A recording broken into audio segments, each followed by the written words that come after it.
à tous, l'événement de ce week-end, c'était bien sûr le Saut Hermès, un rendez-vous qui se tient tous les ans en plein cœur de Paris, à l'intérieur du Grand Palais et où l'on retrouve tous les meilleurs cavaliers du monde. Mais à côté de ces meilleurs cavaliers du monde, on retrouve aussi les jeunes talents du saut d'obstacle, des cavaliers de moins de 25 ans, des cavaliers que Béatrice Fletcher a rencontrés pour vous et vous allez le voir, ils ont des quotidiens bien différents les uns des autres.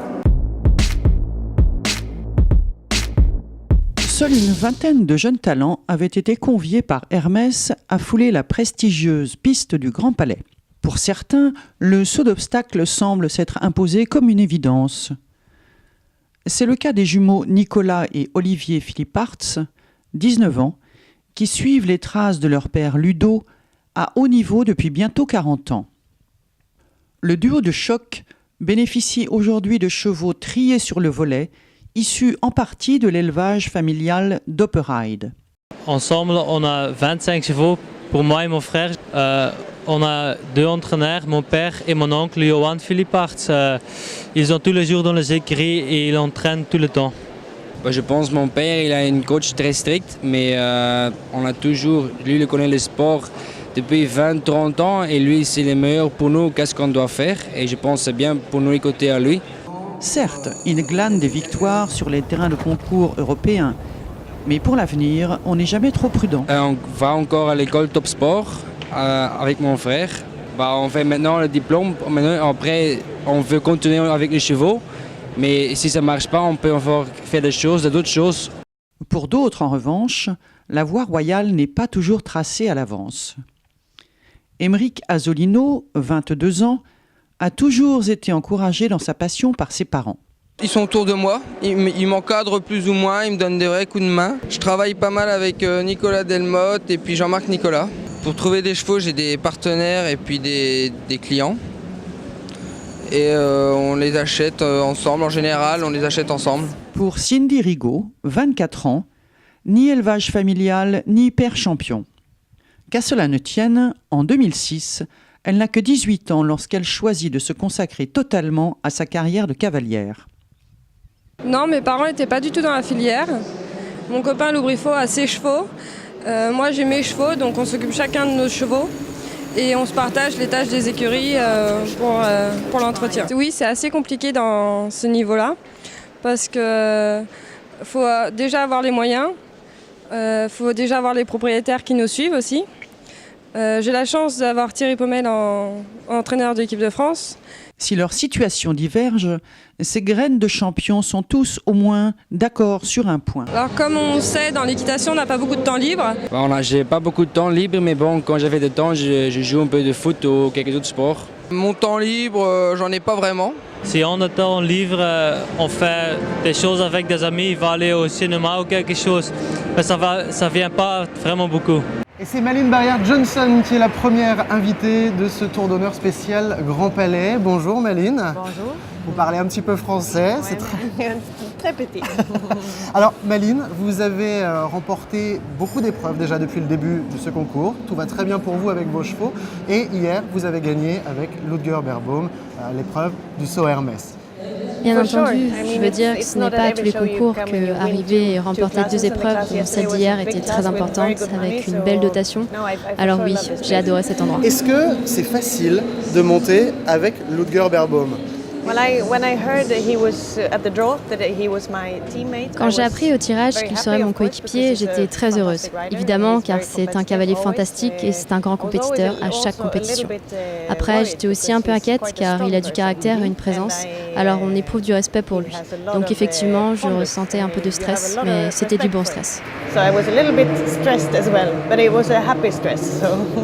Hier, vous avez remporté cette épreuve avec Rêveur de Hurtebise.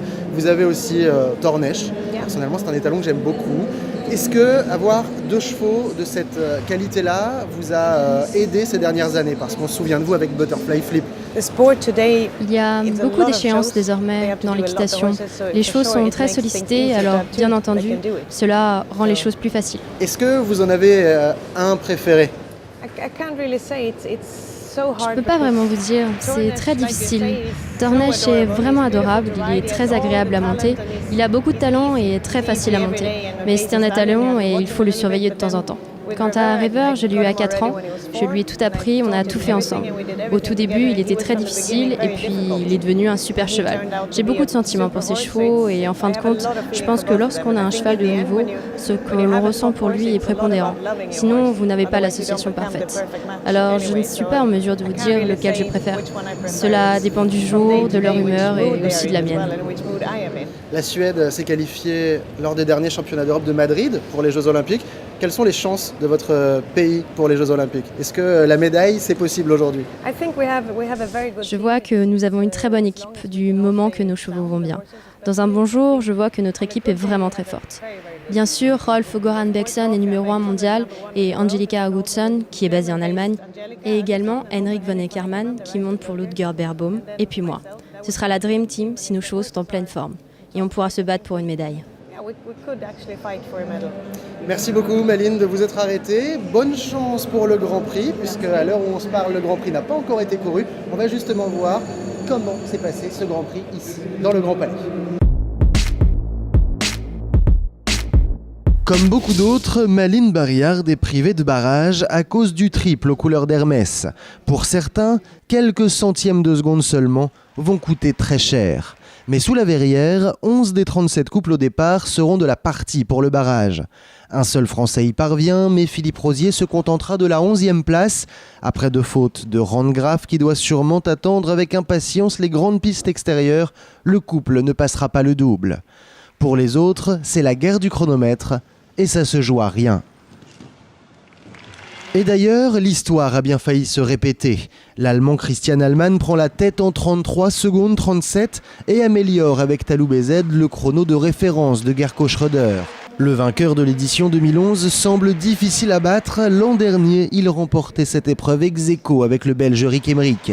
Et ce week-end, il s'en est fallu d'1 centième que cela recommence avec l'Irlandais Billy Twomey. Christian Allmann souffle, pourtant rien n'est jamais joué et l'Ukrainienne Katarina Hoffel tente le tout pour le tout. Avec Kathleen 28, portée par le public parisien, elle passe sous la barre des 33 secondes et remporte donc son premier Grand Prix 5 étoiles. Je suis donc maintenant avec Katarina Hoffel qui vient de remporter ce Grand Prix Hermès ici au Grand Palais. Bonjour Katarina, félicitations, congratulations. Thank you very much. C'était un barrage de folie, vous êtes passée la dernière. Comment est-ce que vous vous sentiez avant d'entrer en piste? J'avais le sentiment que ma jument était très en forme durant la détente. J'ai vu ensuite Christian Allmann. Il était très rapide. Je savais donc que je devais prendre le maximum de risques. C'était quitte ou double. Et sur le dernier saut, le public m'a vraiment donné des ailes. Et à la fin, la chance a été de mon côté. À Lyon, vous étiez deuxième de l'épreuve Coupe du Monde. Aujourd'hui, vous gagnez, encore une fois en France. Est-ce que vous trouvez que le public français a quelque chose de particulier? J'aime beaucoup la France. J'aime vraiment être ici et participer au concours français. Peut-être même que si je devais déménager, je viendrais ici en France. Kathleen, votre jument a l'air d'être très très chaude. Comment est-ce que vous arrivez à la gérer avant le barrage et au barrage en jouant le jeu? Je la connais bien maintenant. Je la monte depuis qu'elle a 7 ans. Alors on est habitués l'une à l'autre et j'essaie de la garder calme et en confiance. Mais je sais qu'elle se battra pour moi. Et donc je fais mon maximum pour la soutenir du mieux que je peux. Et elle fait le reste. Alors, il y a 2 ans, Marcus Henning gagnait ici avant de gagner la finale Coupe du Monde. L'année dernière, Christian Allmann gagnait ex-aequo aussi ce Grand Prix du Grand Palais et gagnait la finale Coupe du Monde. Pour l'instant, vous attendez de savoir si vous pouvez participer à la finale. Est-ce que vous avez envie d'y aller, déjà d'une part, pour votre jument? Et est-ce que vous pensez pouvoir gagner, vous aussi, cette finale Coupe du Monde? C'est une belle histoire que j'ai entendue en effet. Celui qui gagne le Grand Prix gagne à chaque fois la finale Coupe du Monde. Pour le moment, je suis en attente. J'espère obtenir une place et je pense que Kathleen peut y être très bonne. C'est un cheval d'indoor, elle a de bons résultats. Et avec l'état de forme dans lequel elle se trouve actuellement, on a notre carte à jouer. Peut-être pas pour la victoire, mais pas très loin sans doute.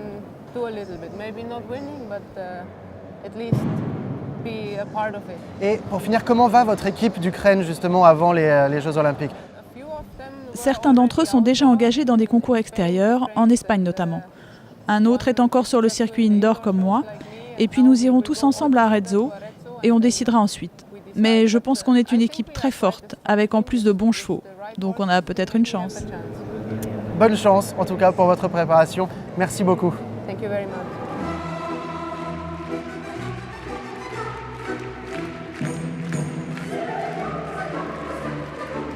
Et je vous propose maintenant qu'on quitte le Grand Palais direction Auvers et la Normandie, puisque se déroulait là-bas ce week-end la première étape du Grand National de saut d'obstacles. Solène Lavenu était sur place pour aller rencontrer Guillaume Batilla. Guillaume Batilla qui a décidé de s'expatrier il y a quelques semaines dans les écuries de Jos Lansing. Et si Jos Lansing est ici au Grand Palais, eh bien Guillaume Batilla monte les chevaux de Jos Lansing, mais en Normandie. Regarde.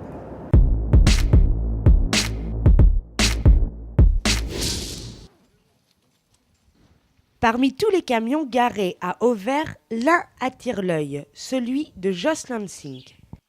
Si l'ancien champion du monde n'a pas fait le déplacement en Normandie, il a envoyé son nouveau cavalier Guillaume Batilla. On est venu avec 23 chevaux, dont 3 cavaliers. Sous couleur bretonne pour Bruno Rocuet ou pour les écuries belges de Jos Lansing, Guillaume Batilla ne change pas ses habitudes. Auvers débute sa saison extérieure depuis quelques années. C'était la seule tournée qu'il n'y avait pas trop loin de chez nous et sur laquelle on n'avait pas trop de frais à faire, quoi. En Belgique, il tourne encore pendant un mois en intérieur, donc puis j'aime bien être ici, c'est agréable, quoi, et c'est pas trop prise de tête. Aujourd'hui, il a aligné 2 montures dans la première étape du Grand National, Vogue et Chanel Van Den Lambroek, que l'on voit ici à l'écran. C'est d'ailleurs avec cette jument de 10 ans que le cavalier se qualifiait pour la deuxième manche, malgré 4 points. Mais avec 2 nouvelles barres au sol sur cette ultime étape, Guillaume ne rentrera pas ce soir en Belgique avec la coupe, mais tout de même avec une prometteuse 9e place. La victoire, elle, revient au seul double sans faute de l'épreuve sur les 60 partants, le doyen Hélios Delacour sous la selle d'Alexis Gauthier. Quant à Guillaume... La suite du programme, il va y avoir l'humaine maintenant. Un programme, ça s'établit avec des chevaux qu'on connaît très bien, quoi. Pour l'instant, on ne les connaît pas très bien, donc... Moi, je me mets avec. Les 2 autres cavaliers sont là déjà un peu plus de temps que moi. Donc, pour l'instant, je me mets avec. Puis après, le programme, on verra. Tout reste donc à faire. Et c'est déjà la fin de cette émission spéciale Grand Palais. La semaine prochaine, on parlera concours complet avec l'officiel de France de la discipline qui se tient à Fontainebleau. Ce sera aussi le début du circuit FFE Eventing Tour. Très bonne semaine à tous. Ciao!